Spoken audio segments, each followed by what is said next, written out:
안녕하십니까. 신의 한수 홍철기입니다. 대한민국 현실의 걱정들 많으시죠?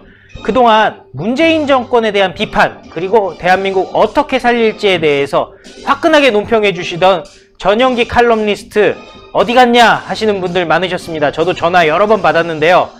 그래서 모셨습니다. 4.15 총선을 보는 눈, 민주주의를 회복하고 경제를 재건하며 안보를 세우는 국민교양서 과유불급의 저자 전영기 칼럼니스트를 소개합니다. 안녕하십니까? 오랜만이십니다. 잘 계셨어요? 사실 저는 이렇게 이 과유불급 대한민국을 열심히 읽으면서 저도 정말 공부를 많이 했는데 감사합니다. 정말 이게 예언서 같아요. 분명히 지난 몇 년간의 과거의 얘기인데 읽다 보면은 이게 이래서 이렇게 됐구나. 앞으로 이렇게 되겠구나. 왜 문재인 정권은 이런 식으로밖에는 국정 운영을 할 수밖에 없는 거구나를 진짜로 교과서처럼 읽을 수가 있거든요. 혹시 예언을 하셨었나요? 저는 예언은 안 했고 예측은 좀 해봤습니다. 정치부 생활하면서 한 대여섯 번의 대통령 선거와 또 같은 횟수의 총선을 거치면서 늘 저는 예측을 하려고 했고 예측을 하다 보면 몇 가지 법칙이 있더군요. 첫째는 연합하면 이기고 분열하면 진다. 오만한 자는 심판당한다. 이런 몇 가지 총선 혹은 대선의 법칙들이 있었고요. 그것에 따라서 몇 가지 변수를 집어넣어서 한번 예측을 좀 해보면 대체로 맞았습니다. 이번에 저는 4.15 총선을 예측하면서요. 세 가지 변수가 작동하리다 이렇게 생각했습니다. 첫째는 조국이냐 윤석열이냐. 알다시피 지금 조국 전선과 윤석열 전선이 동시에 드러나고 있습니다. 내 돈이냐 네 돈이냐. 내 돈 갖고 자기 돈처럼 쓰는 이 정권의 무도함. 이것이 곧 문제가 되고 있습니다. 막 쓰고 있지 않습니까? 그렇죠. 중국이냐 미국이냐. 이 세 가지 변수. 결국은 코로나는 중국에서 받고 치료는 미국에서 받는. 지금 600억 달러 통화 스와프를 체결되지 않습니까? 그게 중국한테는 굽신굽신 되면서 병 얻고 그 다음에 미국한테는 이유 없이 반미 정서를 보이다가 문제가 되니까 달러 스와프에서 좀 치료약을 좀 선사받고 이런 생각과 행동이 완전히 달라진 모습. 그래서 저는 조국이냐, 당신 조국을 선택하겠습니까? 윤석열의 정의를 선택하겠습니까? 이런 선택을 유권자가 하게 될 것이고요. 두 번째는 내 돈을 지키겠습니까? 내 돈을 자기 돈처럼 쓰는 저 정권을 심판하시겠습니까? 내 돈이냐 네 돈이냐. 그 다음에 중국이냐 미국이냐. 이 세 가지 전선에서의 유권자의 선택이 총선의 결과를 좌우할 것이다. 이런 생각을 했고요. 그런 것에 따라서 매우 조심스럽게 본다면 언론이 굉장히 이 친문적인 압도적 환경 속에서도 저는 약간의 믿음이 있습니다. 결국은 민주는 회복될 것이다. 유권자는 오만을 선택할 것이다. 결국 저들의 분열에 민주 자유 시민들의 연합의 정치가 이길 것이다. 그래서 저는 어떤 형태로든 간에 더불어민주당의 무도한 민주당 정부가 굉장히 어려움을 겪을 것이다. 이런 예측을 하고 있습니다. 이 관련된 내용들은요. 과유불급 대한민국에서 여러분들이 읽어보실 수 있거든요. 교보문고, 영풍문고, 그리고 인터넷에서 요즘은 알라딘이라는 또 사이트도 있거든요. 구입해서 보실 수 있으니까요. 한번 일독을 권해드리도록 하겠습니다. 정말 요즘에 코로나 때문에 밖에 나가기도 좀 힘들고 서점 가기도 힘든데 온라인으로 구매하시면 좀 편할 것 같아요.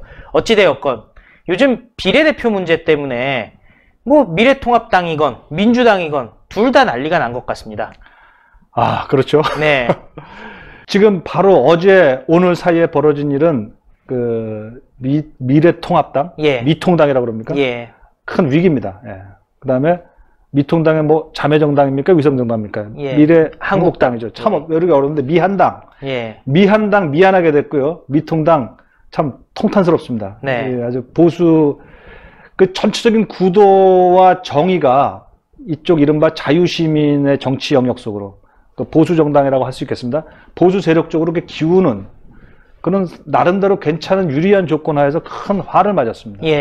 보수 대위기에 처했고요. 저는 분열과 이 미숙함과 이런 불통 이런 것이 겹쳐지면 나름대로 잘 나아가던 이 총선 전국이 뒤집어지면서 문재인 정권의 어떤 집권이 강화성, 집권이 더 강화되고 자유의 영역이 더 좁아지는 그런 천추의 한을 남기지 않을까 하는 불안과 위기감을 전 느끼고 있습니다. 불안과 위기감을 느끼신다. 사실 제가 아직도 또렷하게 기억하는데요. 전영기 위원께서 작년 10월에 이번의 선거는 27년 그 정치부 기자의 입장에서는 보수가 이길 수밖에 없는 구도로 간다라고 저한테 분명히 말씀을 해주셨거든요. 근데 지금은 위기 상황이 됐다는 말씀이죠? 예, 그렇습니다. 그것이 왜 그런가? 우선 황교안 대표의 리더십이 이번 그 비례대표 사건을 통해서 보면 황교안 대표의 그 소통 능력이나 의사결정 능력 그리고 이 주변을 다루는 어떤 스킨십, 그죠? 이런 것에 대해서 많은 회의감을 들게 한 건 사실입니다. 그러나 더 큰 문제는 물론 한성교 씨한테 있다고 봅니다. 한성교 미한당 전 대표가 되죠. 미래한국당 대표는 실체적 권력의 소재, 그리고 실체적 권력이라는 게 사실 황교안 대표의 권력인데 황교안 대표는 그 개인의 그 우열성과는 떠나서 지금 민주회복이라는 거대한 그 장정의 그 선대선 사람이거든요. 저는 그래서 황교안 대표는 그 개인의 어떤 그 장점과 관계없이, 장단점과 관계없이 이 거대한 그 문재인 권력의 그 독재성에 맞서서 자유를 지키는 세력의 어떤 그 교두보로서 저는 황교안 대표의 걸음을 유심히 지켜봤던 겁니다. 그런데 그것을, 그 여망을 황교안 대표가 생각하는 이 전체적인 그 싸움의 구도죠. 그 보수와 거짓 진보와의 싸움이라고 할 수 있습니까? 그 싸움에 앞장선 그 황교안 대표의 그 구상을 한성교 씨가 그거를 수행해 줬어야 돼요. 근데 그 양반이 한성교 대표가 자기 정치를 해먹었더군요. 그래서 제가 알기로는 뭐 다 나온 거지만 황 대표가 명백하게 박진과 박형준 이 두 사람을 공천을 해라 라고 명백하게 얘기를 했어요. 그런데 한성교는 그걸 거부했습니다. 그리고 그 사실을 공천위원장인 미래한국당 공천위원장 이제 오늘 잘렸죠. 오늘 잘린 분이 공병호. 공병호한테 그걸 분명히 얘기를 했어요. 황 대표가 비록 박진과 박형준을 공천하라고 했으나 나는 안 된다 라고 생각하니 하지 말아라 이렇게 얘기를 했더군요. 그러니까 공병호 씨는 우리가 아는 바와 같이 매우 원칙적인 사람이에요. 자기 가치와 소신, 자유주의의 가치를 하면서 문재인의 그 독재적 권력과 싸울 때 아주 좋은 그 전선에 서 있는 사람인데 그분의 소신이 한성교의 자기 정치에 의해서 무너진 겁니다. 그래서 저는 그 속내야 더 뭐 여러 가지 자기 얘기를 할 수 있겠지만 한성교라는 사람이 자기 정치를 너무 강화해서 심지어 이 실체적 권력의 요청도 거부하고 그리고 공병호라는 사람의 그 원칙적인 소신적 결정에 혼선을 주는 신호를 보냄으로써 모두가 패배하고 말았어요. 이렇게 저는 한성교 전 대표가 굉장히 큰 잘못을 했다 이렇게 생각이 들고요. 그럼에도 불구하고 황 대표는 자기가 한성교를 임명했어요. 그렇죠. 그분의 그 사람 보는 눈을 의심할 수밖에 없습니다. 그리고 그렇게 해놓고 나면 끊임없이 관리를 해야 돼요. 그 관리를 못했던 거죠. 그래서 아무리 자기가 종로니 이런 국가 대사의 어떤 중요한 정책을 하는데 바쁘더라도 자기 집을 자기가 안 지키면 누가 지킵니까? 그 자기를 지키기 위한 한성교 관리에 실패했습니다. 그리고 이 공병호 씨도 제가 얘기를 들어보니 공병호 쪽에도 충분히 자기 의사를 그 민주적으로 밝힐 그 절차와 과정이 있었는데 단 한 번도 황교안 대표는 단 한 번도 이 공병호 공천관리위원회 전화 한 통 한 적이 없더군요. 전화를 한 통도 안 했다고 하나요? 무슨 사람을 통해서 했다고는 하나 그 사람이라는 거에 신뢰를 주기 위해서라도 한 번쯤은 명백하게 자기 얘기를 했어야 함직에도 불구하고 그걸 안 했더군요. 왜 그런지 알 수가 없어요.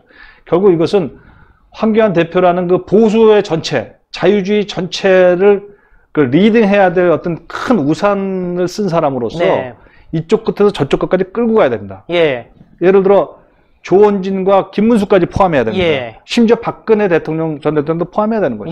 그리고 이쪽 끝 안철수 대통령 후보지. 그러니까 문재인 독재적 권력에 맞서기 위한 모든 세력을 하나로 끌어모으기 위한 대연합전선의 어떤 중심이어야 되는데 그런 정치력을 행사해야 될 일, 소통해야 되죠. 스킨십 해야 되죠. 의사결정을 명확히 해줘야 될 일에 지금 매우 어렵게 됐습니다. 그러니까 저는 지금 말씀하시는 걸 들어보면은 소위 말하는 대연합이냐 아니면은 소연합이냐 얘기했을 때 빅텐트로 가지 못하고 좀 어떻게 보면은 좀 작아진 듯한 느낌이 있다는 말씀이죠? 예. 그래서 지금이라도 당장 사실은 어떻게 했는지 모르겠지만 김형호. 예. 김형호를 내친 거 아닙니까? 예. 나름대로 굉장히 열심히 했던 분입니다. 결론적으로 내쳤죠. 예. 그 다음에. 그리고 그 뒤끝이 굉장히 불명예스럽지 않습니까? 예. 그리고 김종인. 예. 저는 뭐 김종인 그분 개인에 대한 뭐 호언은 없지만 이분이야말로 이번 선거를 끌어나가는 사령관으로서는 최적임자예요. 예. 자, 그 사람, 그분도 어떻게 이러니 저러니 하다가 결국은 놓쳐버렸죠. 예.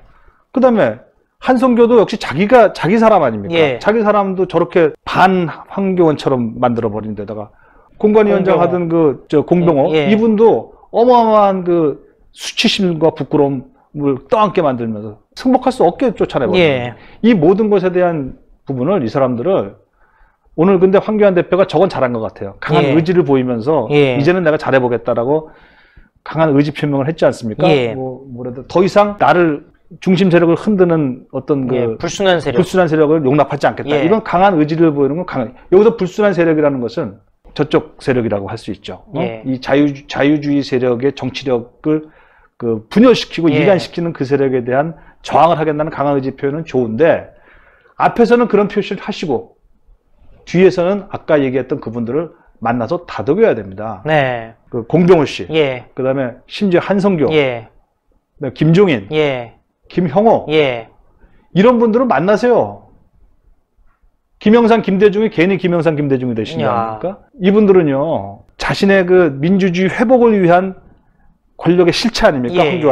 황교안 대표가 민주주의 회복을 위한 이 자유주의 권력의 상징이거든요. 네. 그 상징을 현실화시키고 일단 저는 안정화시켰다는 점에서 인정합니다. 네. 이번에 사태의 어려움 속에도 불구하고 그럼에도 불구하고 그들을 끌어안아야 됩니다. 김영삼, 김대중은 옛날에 1985년에 이민우를 왕창 이민우가 자기 정치하려는 거를 용서하지 않고 확 끌어들였어요. 그래서 순식간에 이민우 정치 신민당을 무너뜨리고 김영삼, 김대중이 자기의 실질적인 권력을 그 현실화시키는 민주통일당이지. 그걸 만들었거든요. 그런 점에서는 황교안의 결단력, 요번은 좋았다고 봐요. 그런데 그 결단력의 뒤끝이 너무 상처가 큽니다. 그 상처를 치료해줘야 돼요. 근데 이 부분은 황교안 대표가 현재까지 그런 것을 의식하고 있다는 흔적이 없어서 지금까지는 의사결정에 난맥을 보였고 또 오늘부터는 또 굉장히 강렬한 어떤 리더십을 보이는데 이거 자체가 좀 사람들 혼란을 줘요. 그러나 강한 리더십으로 나아가는 거 오케이 좋은데 그 뒤끝의 상처들을 또 치료해 주셔야 됩니다. 이거 안 하면 제가 보기엔 큰일 납니다. 뒤끝에 상처를 치유해야 된다. 어떻게 보면은 더 큰 단계로 나가기 위한 하나의 또 시험대라고 할 수 있겠네요. 저는 그걸 기대를 하고 있고요. 어차피 황교안의 뭐 보수 진보를 떠나서 이건 진실의 세력이거든요. 국민 상식을 찾자는 세력이에요. 그렇죠. 저는 뭐 지금까지 일관되게 얘기한 게 저 민주당 정권의 주주들이 진보기 때문에 제가 싫어한 게 아니었어요. 거짓말하기 때문에 문제를 얘기한 거였거든요.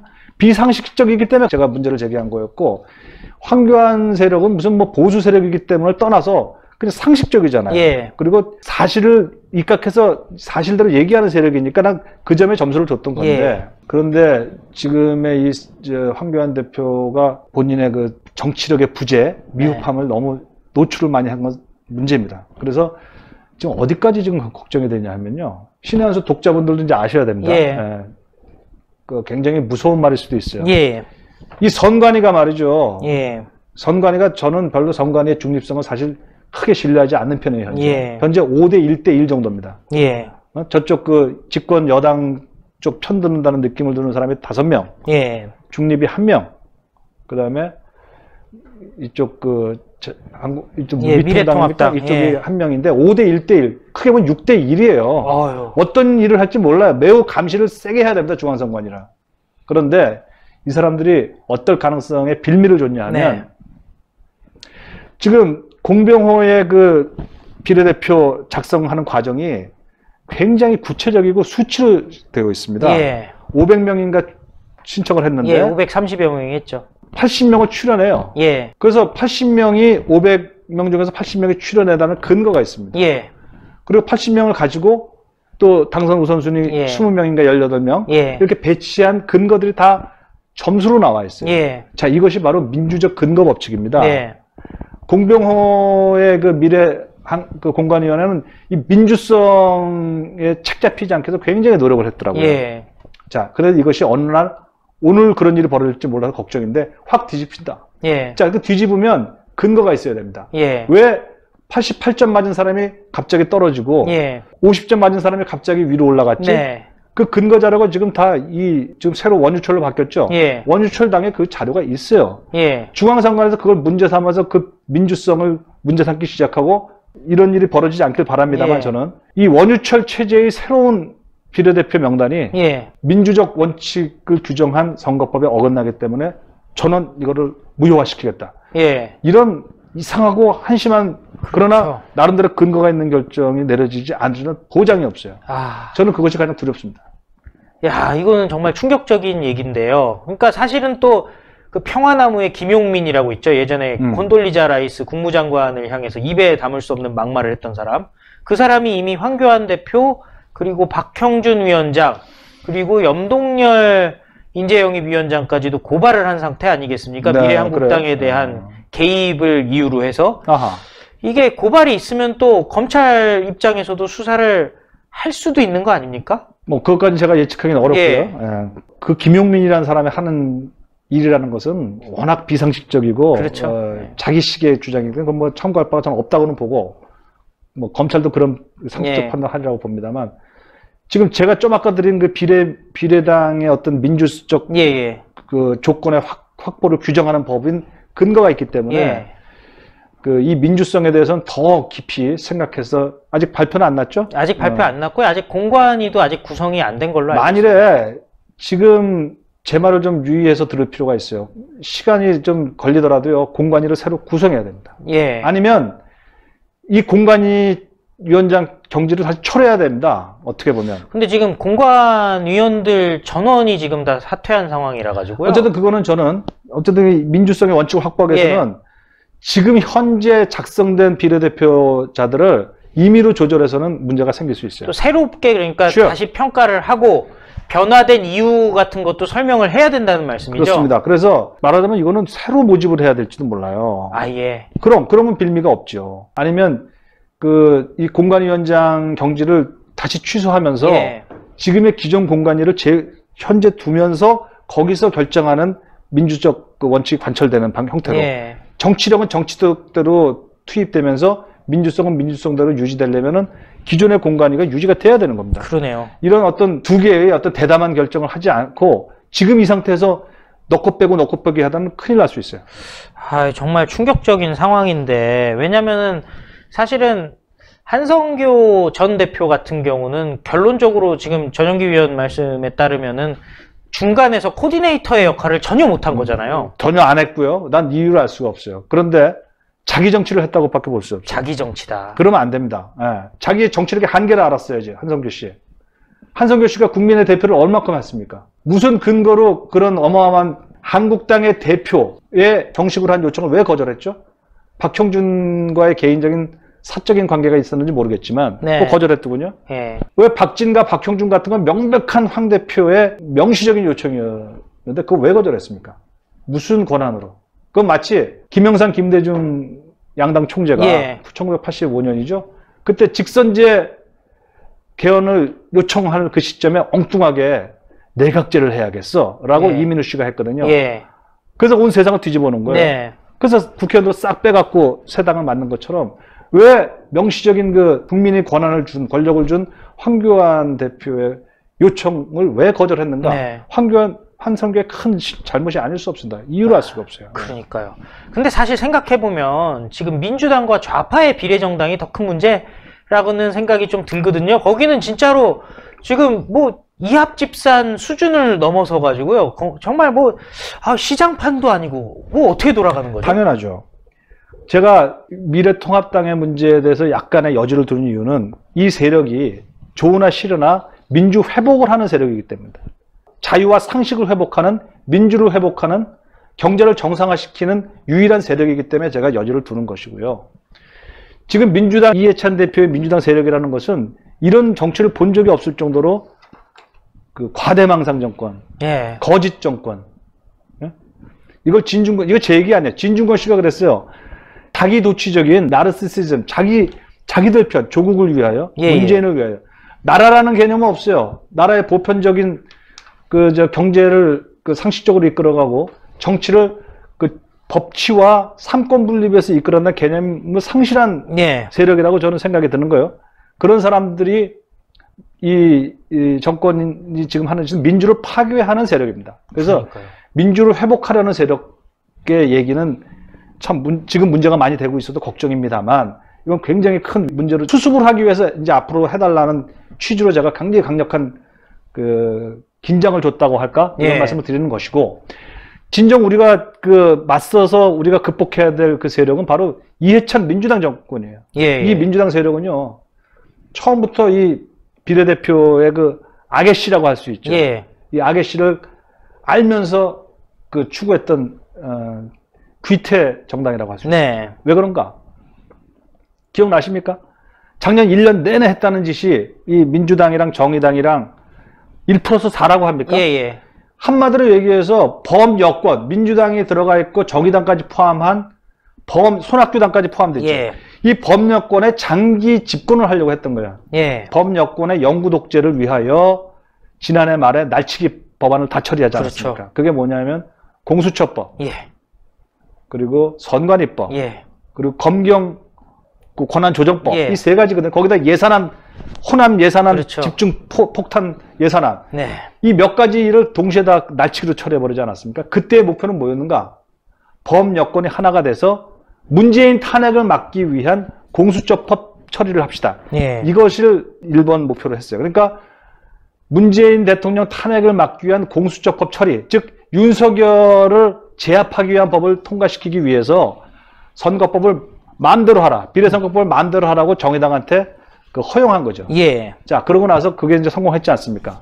공수처법 성공해서 문재인 대통령을 방어하는 성공하니까 이제는 또 그 다음에 이 비례대표법을 지들 마음대로 또 그러니까요. 불법적으로 바꿔버리고 있어요. 그래서 지금 나온 결과는 정의당도 나가고 민생당도 거부하고 결국은 남아떨어져서 지들이 앞장서서 꼼수 정당이라고 김용민이라는 그 사람이 고발했던 바로 똑같은 것보다 더하게 지금 자기들 정당을 또 만드는 거예요. 비례위성 정당을. 자, 이게 왜 악성인가?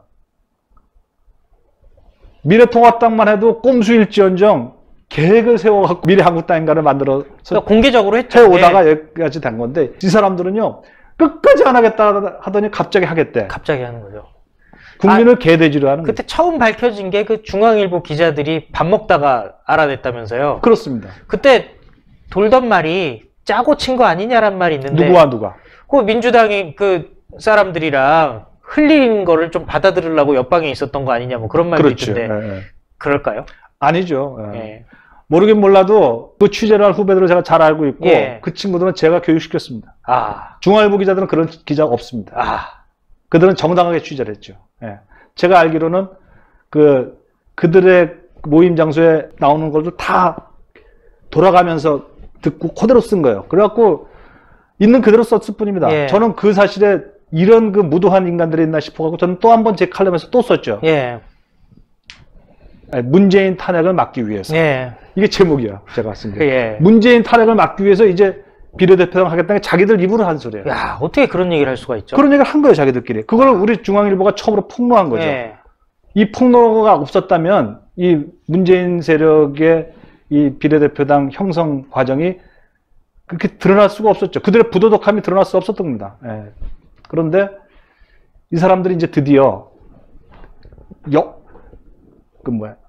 여당 연합? 여당 연합의 영구 독재가 아니라 민주당 일당 독재를 하려는 거예요. 그래서 다 제거해버리고 오로지 남은 게 자기들 편만.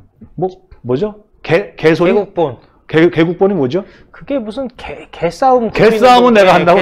개싸움 국민운동본부라는 정말 국민을 모멸감을 주는 이름을 갖다 놓고선 자랑스럽게 이 대한민국 국격과 대한민국 국민의 체면을 그렇게 부끄럽게 만드는 그런 자들이 개싸움 국민운동본부라는 자들이 만든 더불어시민당, 더불어 개가 되시죠. 무슨 소리 하고 있습니까? 나는 개싸움 하기 싫습니다. 대한민국 국민의 격을 어떻게 그렇게 무너스럽게 하시는가? 예? 그래서 개싸움 국민본부당 하나. 예. 그다음에 그건 누가 했나? 양정철이 했다는 거 아니에요? 그러니까요. 그건 자기들끼리 하는 소리야. 예. 양정철이가 개싸움 국민본부를 중심으로 하는 무슨 더불어시민당 예. 노무현 대통령이 통곡을 할 겁니다. 예. 노무현 대통령이 얘기하는 깨어있는 시민은 그런 시민이 아니에요. 예. 알았습니까? 노무현 대통령이 살아있었다면 조국의 그 거짓과 자기 자아도취에 빠져가지고 아이돌들한테 광적인 그 환호성을 지르는 그런 팬데믹이야, 이거는. 팬덤 정치를 하라고 노무현 대통령이 깨어있는 시민이라고 한 줄 아십니까? 시민은요, 깨어있는 시민은 그런 시민이 아닌데 말이죠. 자아도취하고 과대망상에 선을 잡혀갖고 우리 편만을 위한 법도 없어. 그러니까요. 정의도 없어. 시시비비도 없어. 예. 우리 편만을 위한 조국 편이기만 하면 정의야. 야. 문재인 대통령만 감싸기만 하면 정의야. 거기는 불법도 괜찮아. 이 얘기 내가 한 얘기 아니에요. 예. 누가 했습니까? 누가 했죠? 진중권이가 했어요. 진중권이가 오늘 아침에 한 소리예요. 진중권 씨가 자기들 편이었던 진중권 씨가 한 소리예요. 정말 진중권 씨만큼 오늘이 아니라 어저께 했구나. 진중권 씨가 한국일보에 아주 그 제대로 된 평론을 한 게 있는데 거기서 나온 소리예요. 진중권이 보기에 이 민주당의 비례대표는 팬덤 예. 당신주의 교도들의 모임이다. 이렇게 예. 얘기한 게 진중권 씨에게 그게 맞습니다. 예. 그래서 양정철이가 만들었다는 더불어시민당이라는 개싸움 국민운동본부와 또 하나는 손혜원이가 만들고 있는 정봉주랑 손혜원이 손을 잡았죠. 정봉주죠. 예. 정봉주와 손혜원이 만든 열린민주당. 예. 똑같은 조국당이고 똑같은 친문당인데 무슨 차이가 있겠어요? 차이 조금 있더라고요. 있어요. 열린민주당은요. 보니까 진짜로 최강욱부터 시작해가지고 최강욱이? 예. 정말 충격적인 사람들을 그냥 김진애 뭐 이런 옛날 사람들까지도 다 꼽아버렸더라고요. 엽기적인 인간들이구나. 예. 충격적이더라고요. 저는 이렇게 차이가 있다고 봐요.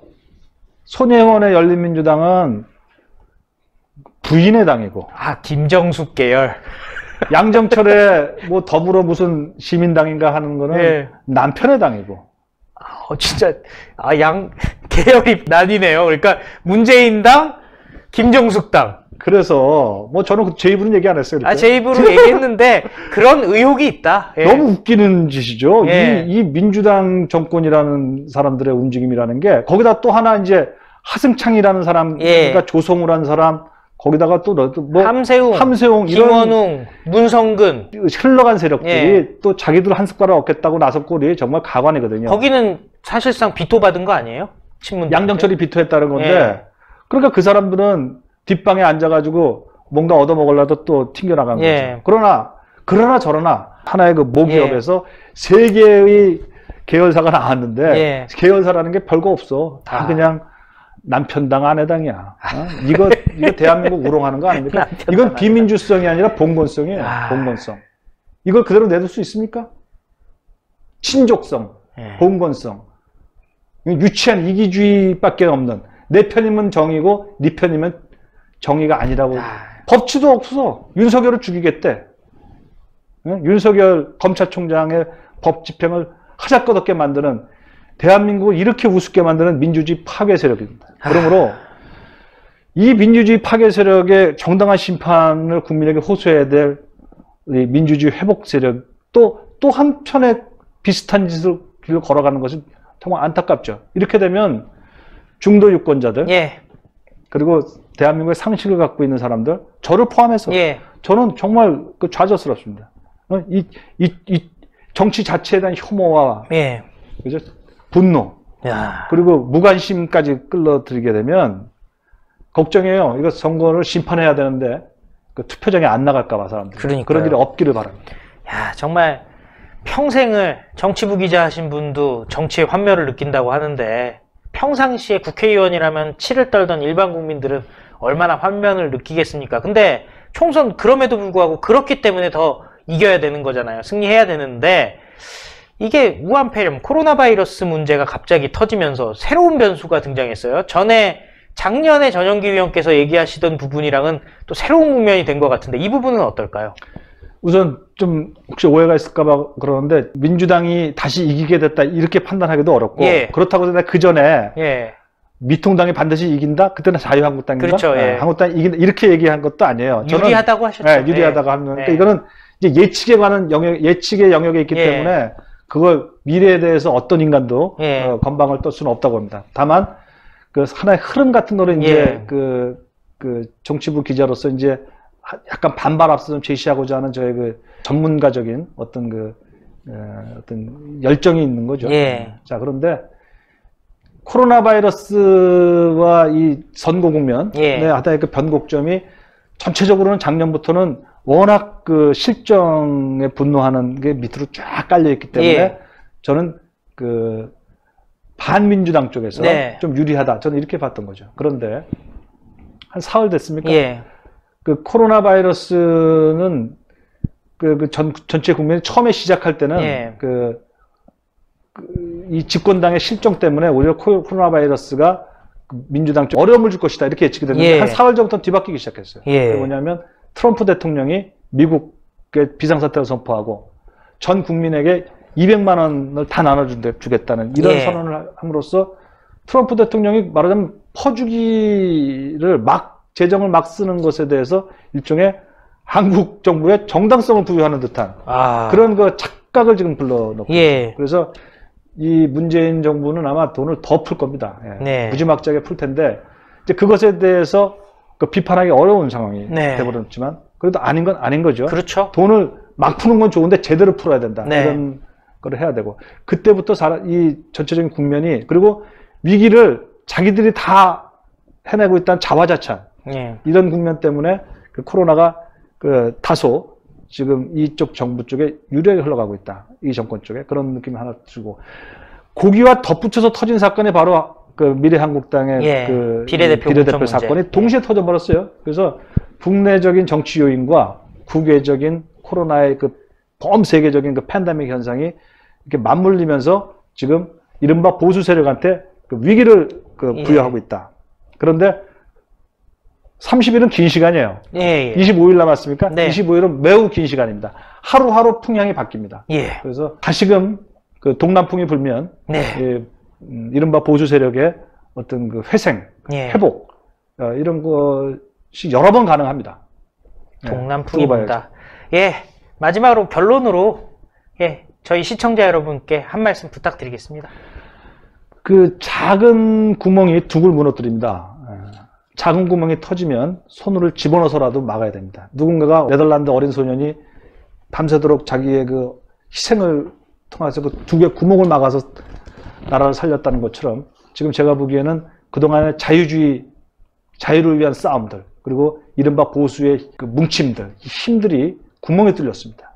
그 구멍을 막아야 될 겁니다.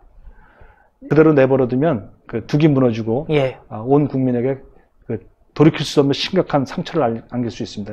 지금까지는 그 문재인 정권과 민주당 정권의 그 오만무도함에 대한 비판을 제가 주로 했는데 이젠 더 이상 이른바 보수 세력의 이 분열과 그 리더십의 그 상처를 제가 넘어갈 수 없겠습니다.